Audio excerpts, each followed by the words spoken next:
There are days when you wake up feeling peaceful. Then one sentence from someone gentle, almost harmless, is enough to turn your world upside down. A sarcastic remark at work, a cold text message, a disrespectful glance. And just like that, your whole day slips away. You replay that moment dozens of times, imagining hundreds of ways you could have responded. On the outside you seem calm, but inside, anger is boiling. I used to be that person, someone who thought I was composed. Yet the moment someone brushed against my pride, I reacted. I wanted to prove I was right, to respond, to take back control. But the harder I tried, the more I realized I was being controlled, not by others, but by my own anger. It was like an invisible hand pressing on my chest, making it hard to breathe, even though no one was touching me. Then one evening, after an argument, I sat alone. There was no one left to blame. And I realized something. Other people didn't really make me angry. They only touched the parts of me that were still unhealed. The fear of being disrespected, the feeling of not being enough, the silent need for validation I never admitted. From that moment I saw that anger wasn't my enemy. It was a mirror. Marcus Aurelius once wrote, "If you are offended at any man's fault, turn to yourself and study your own failings. Then you will forget your anger." Those words weren't just philosophy, they were liberation.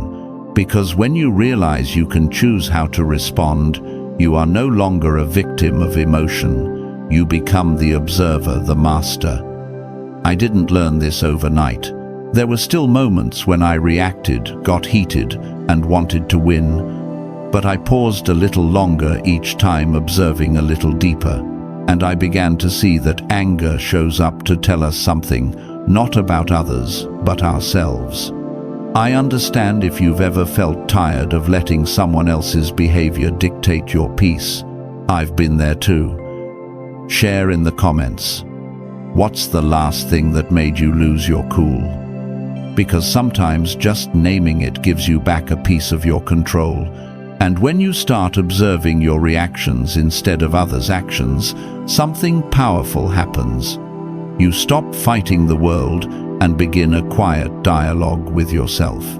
That's where the real journey begins, where you learn that anger isn't a weapon, but a mirror reflecting your inner world. Lesson 1. When someone makes you lose your calm, look at the mirror, not at them. There are moments when someone says something ordinary, yet something inside you flares up. A sting in your chest, heat rising in your neck, your heartbeat quickening, and you know you are about to react. You try to stay calm, but in your mind dozens of comebacks rush in all at once. When it's over, you feel drained. Not because of them, but because of yourself. Because deep down you know you could have handled it better. I used to think anger was someone else's fault. I wouldn't have lost control if they hadn't said what they did. But the longer I lived, the more I saw that others don't create our anger. They only touch the parts of us that are still unhealed. Whenever someone irritated me, they didn't cause the wound, they revealed it was still there. Once I was criticized publicly during a meeting. What they said wasn't wrong, but how they said it made me feel humiliated.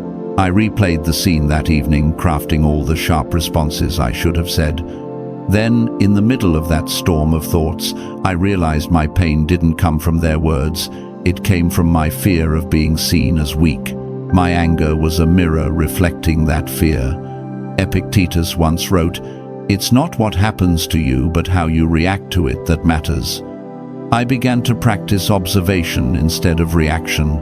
Whenever someone triggered me, I asked myself, why does this touch me so deeply? The answer was rarely comfortable. It often exposed the part of me still craving validation, wanting to be understood, and fearing being looked down on. Yet, in that honesty, I slowly reclaimed my power. Anger isn't a weapon meant to protect you from others. It's a mirror meant to help you see yourself more clearly. And when you're brave enough to face that mirror, you realize you're not fighting them. You're facing the old emotions within you that have yet to heal. Next time someone makes you angry, don't ask, why did they do that? Ask, what part of me is this touching? You might discover that your anger is simply trying to tell you something, that there's still something inside you that needs to be seen, understood, or released. If you've ever felt that tension, calm on the outside, burning on the inside, share it in the comments. Sometimes just putting it into words is already a small step out of the old cycle. And as you learn to observe instead of react, you'll notice something powerful. Emotions, no matter how strong, have a lifespan. They exist only as long as you feed them. And in that moment you'll understand, sometimes 90 seconds is all it takes for anger to fade away. Lesson 2. 90 seconds to keep your emotions from controlling you. Anger always arrives faster than reason. Your body reacts instantly with just one glance, a tone of voice, or a poorly timed word. Your heart races, your shoulders tense, your breath becomes shallow. In that moment, you are no longer the observer, you are the fire itself.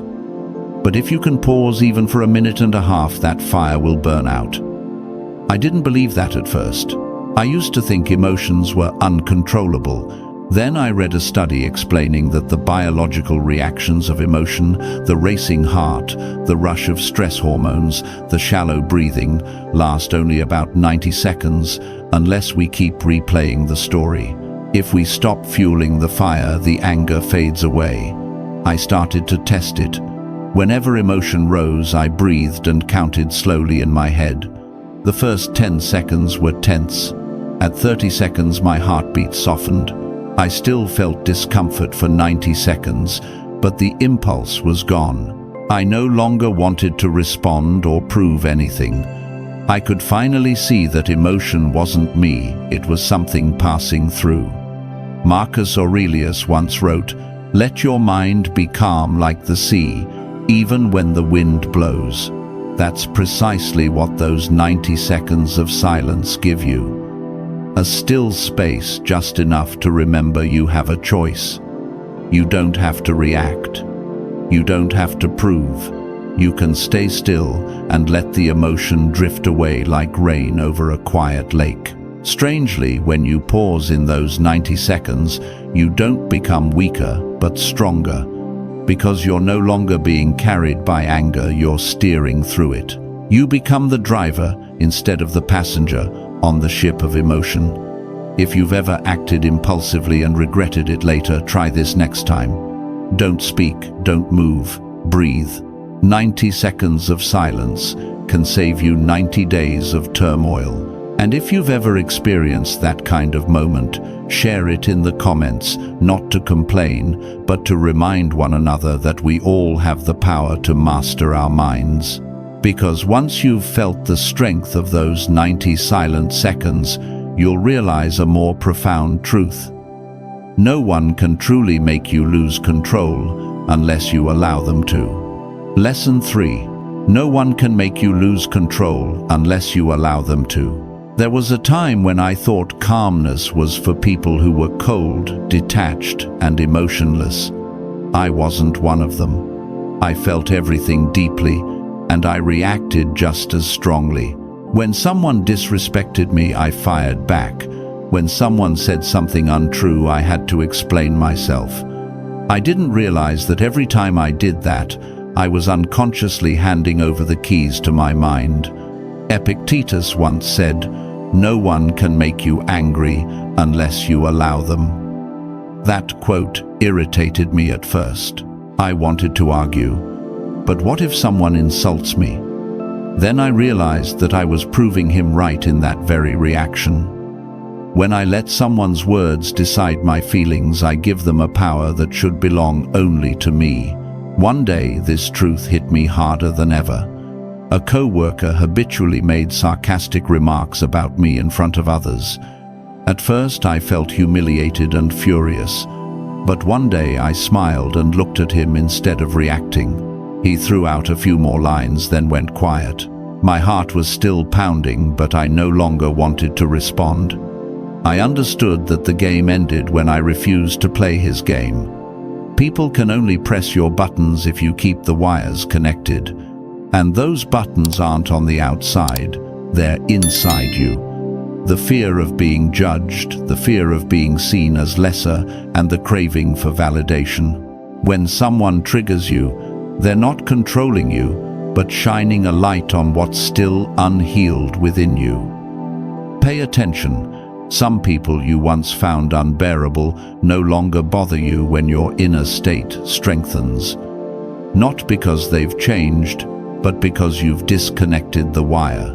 You've learned that no one can force you to react unless you choose to. From that moment on, I began to train a new habit.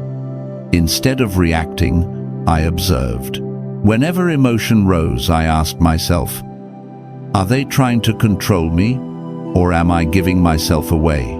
That question brought me back to my center, where I could choose calm over impulse, sovereignty over control. If you've found yourself easily drawn into arguments or provoked by sarcastic words, share them in the comments. Next time someone tries to push your buttons, observe. If you don't react, they lose their power instantly. And when you finally realize that control over your emotions has always been in your hands, you'll see something profound. True power doesn't lie in how you respond, but in the strength you do not need to. So, let's move to the next part, where we learn how silence can become a weapon of wisdom. Lesson 4. The power of non-reaction. Sometimes I chose silence not because I was weak, but because I was tired. Tired of explaining, defending, and pretending to be strong in situations that didn't deserve my energy. But slowly I realized that this silence wasn't just exhaustion, but the beginning of a new kind of strength. A strength that doesn't need noise to exist. In the past, when someone said something hurtful, I would react immediately. I had to correct my image to make others understand me. But one day, I stopped. No reaction, argument, or justification. I let them speak while I observed what was happening inside me. That was when I realized not reacting doesn't mean losing. It means refusing to play the game they set up. Seneca once wrote, "Silence is the answer of the wise." A simple line, yet the older I grow, the more truth I find in it. When you stay silent, you don't lose your voice. You choose when and how to use it. Whenever you refuse to react impulsively, you strengthen a hidden muscle in the mind, the ability to stand still in the storm. I once watched a colleague harshly criticized in front of the room. Everyone expected him to fight back, but he only nodded, smiled, and wrote down what was said. Not a single word of defense. After the meeting, the person who criticized him came to apologize. I asked him how he stayed so calm. He said, "If I react, they see their power. But when I stay still, they see themselves." Those words stayed with me for years. Non-reaction doesn't mean accepting everything. It means responding only when your mind is clear, when you are no longer driven by pain. When you stay silent, you're not losing to others, but winning yourself. You keep your energy, your dignity, and your inner peace. Think back to the last time you chose silence over reaction. Maybe no one noticed, but you knew it was a moment of strength. Share that moment in the comments. Every time we recall those instances where we chose calm over chaos, we remind each other that stillness is true power. And then when you stop reacting and choose to pause, you start hearing more, not the voices of others, but the quiet one within. Because every time you feel offended, something more profound is being revealed. That feeling is trying to teach you something about yourself. And that is where the next journey begins, where we learn to listen to the lessons hidden beneath our hurt. What being offended is trying to teach you. Lesson 5. what feeling offended is trying to teach you. Whenever someone hurts you, your first instinct is to react with anger, pride, or withdrawal. But if you're calm enough to pause and look deeper, you'll notice that the emotion is trying to tell you something. It's like a message from within whispering, "There's still a wound here you haven't looked at yet." I once had a close friend who said to me almost casually, "You always try to act strong." I laughed and replied lightly, "Well, that's how I survive." But that night, her words echoed in my mind. I realized I wasn't angry because she was wrong, but because she was right. She had touched the part of me I didn't want to face, the part that was terrified of appearing weak, of being seen as vulnerable. That feeling of being offended was in truth a mirror reflecting what I had been avoiding. Marcus Aurelius once wrote, "If something causes you pain, look closely, for within it lies something that needs to be understood." I began learning to sit with my emotions instead of running from them. When someone made me angry, I wrote it down. I'm angry because... but really, I'm afraid that. And almost every time after the words, "I'm afraid," that came a truth I had never dared to say out loud. Anger at its core is only the bodyguard for softer emotions, pain, fear, or the feeling of not being enough. When we pause and ask, "What am I trying to protect?" anger begins to dissolve and understanding begins to form. You don't have to push your anger away, you only need to listen. And here's the miracle. Insults lose their power when you learn to listen instead of react. They no longer pierce you because you understand yourself well enough not to fall into someone else's game. The sting of offense turns from a burning flame into a guiding light for your growth. If someone has recently said something that hurt you, try writing instead of reacting. Write slowly. "I feel offended because, but this is teaching me that." You'll see that emotion stops being your enemy and becomes your teacher. Share in the comments. Has there ever been a moment when someone's words made you angry, but now you see what they were teaching you? Sometimes the deepest wounds are where the first light gets in. And once you've learned the lesson hidden within emotion and understand that not every word deserves space in your heart, you reach a new stage of calmness where you learn to protect your peace not through argument but through silence and boundaries. Lesson 6. Protect your peace, not your need to prove. For many years I lived in the must-explain mode. If someone misunderstood me, I tried to correct them. If someone disrespected me, I needed to make them see they were wrong. I thought I was defending myself, but was actually trading pieces of my peace away. Every attempt to prove something dragged my mind into an endless battle, one with no real winners, only exhaustion that never ended. One afternoon, a colleague hinted during a meeting that I was all talk, little action. The room went silent. I felt the heat rise in my chest. My mind filled with words ready to defend myself. But instead, I looked at him, nodded slightly and said, "You might be right. I'll think about it." The air froze. I said nothing more, yet strangely I felt calm. That day I learned something I would only be able to name years later. You cannot keep your peace if you keep trying to prove you're right.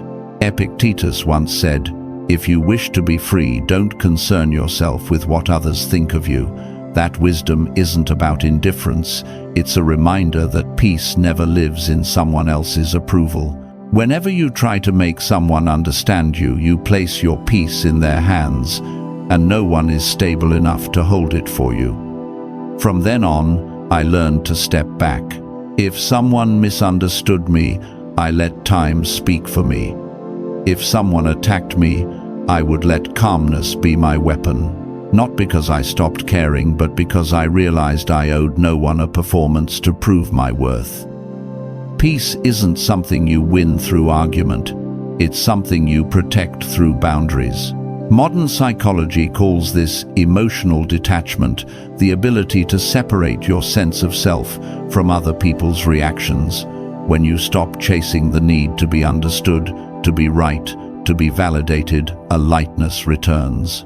Not because the world changes, but because you stop giving others the power to define you. Share it in the comments if you've ever felt drained from constantly defending yourself. You might find, as I did, that sometimes the strongest way to protect yourself is to stop fighting altogether. And when you finally keep your peace, something interesting happens. The people who once made you lose control now only make you smile. Because they no longer threaten you, they teach you. And that's when you discover the next and most profound lesson of calm. The person who irritates you is the test of your inner peace. Lesson 7. The person who irritates you is the test of your calm. Someone in your life always seems to get under your skin the moment they appear. Maybe it's a co-worker who interrupts you, a relative who constantly judges, or someone who mocks you in front of others. They make your heart race, your shoulders tense, and your mind fills with a dozen sharp comebacks waiting to be unleashed. I had someone like that once, and it took me years to understand they weren't my enemy. They were my test. I remember it clearly. It was an old boss of mine. He had a habit of nitpicking everything. The way I spoke, the way I presented, and even the way I paused between words. Whenever he entered the room, the air felt heavier. I used to lose sleep over it, filled with anger and resentment, even considering quitting to escape his energy. But one day I stopped and asked myself, why am I allowing someone else to have this much control over my peace? That question changed everything. Marcus Aurelius once wrote, "When someone does you wrong, remember they are acting according to what they believe is right. Once you understand that, your anger will fade." When I read that line, I decided to test it. The next time my boss criticized me, I didn't argue even in my head. I just observed. I noticed the tired look in his eyes, the tension in his voice, the strain of someone trying to maintain control. And suddenly I saw his anger wasn't about me. I was merely a mirror reflecting his own exhaustion. When we change how we see them, those who irritate us stop being enemies. They become teachers, forcing us to train our patience, composure, and emotional endurance. They reveal where we're still weak, where we still get shaken. Like a tough coach in a gym, they're not kind but are the reason we grow stronger. I started treating every moment of irritation as practice.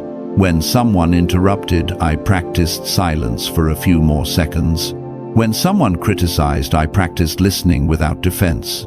Each time I managed to do that, I felt myself expand, not in age, but in inner strength. Think about the person who irritates you most. What have they taught you? Maybe it's how to stay calm, be confident, or not let someone else's emotions dictate your own. If you've found that lesson, share it in the comments. Because when we share how we've stayed centered through the storm, we help others learn to do the same.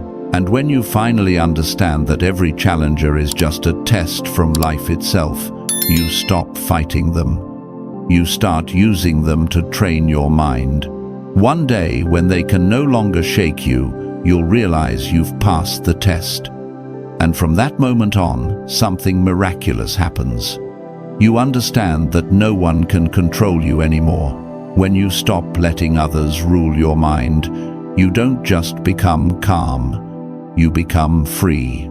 Lesson 8. When you stop letting others control your mind, there is a freedom few people talk about, not the freedom of time or money, but the freedom from reaction. The freedom from having your mind controlled by someone's words, a glance, or an unanswered message.